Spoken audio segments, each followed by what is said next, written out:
So mental health first aid, it's a 2-day certificate training actually offered by the Mental Health Commission of Canada. And really the point of mental health first aid is to equip people to recognize the signs and symptoms of mental health issues, but also how to intervene when there's a crisis and to really support them through that.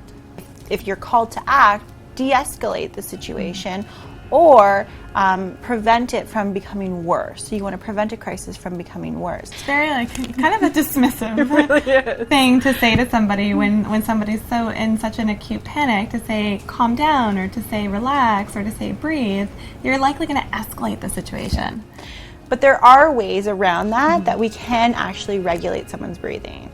So Carolyn's going to be having a panic attack. So maybe you want to move down a little bit, okay? And I want you to uncross your legs. Okay. Why we uncross our legs is because it helps ground us. Okay. So you put your feet flat on the floor and it just helps to ground us, okay? So what we're going to do is I'm going to raise my hand up. Okay. You're going to follow it with your eyes, and you are going to breathe in when I move my hand up. Okay. When it goes down, follow the hand down. Again, breathing out. Let's do one more. In through the nose and push that breath out. Fantastic. Do you want to follow it with your hand as well? Sure. Want to follow your hand together? Nice.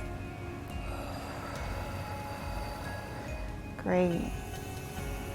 How's that feel? A lot better. Nice. You feel a lot calmer and kind of just grounded after having some big deep breaths. Obviously, this is a really sped up version. Could probably spend 10-15 minutes doing that. It gives the brain something to really focus on. So when she follows my hand up and down, she's focused on something. But what I'm doing is I'm controlling her breath movements.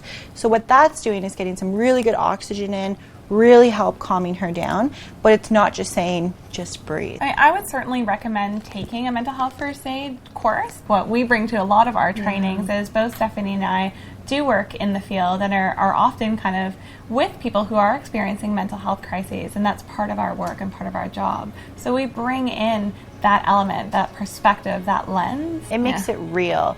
Oftentimes, Carolyn's worked a night shift at the hospital, or I've worked an urgent care shift. So we can bring in stories of what really happens, what the real life story is, and what we as professionals would do in that situation. It brings a different lens, it brings another depth to the training, another level of depth, and it's just a really interesting kind of value add to the training.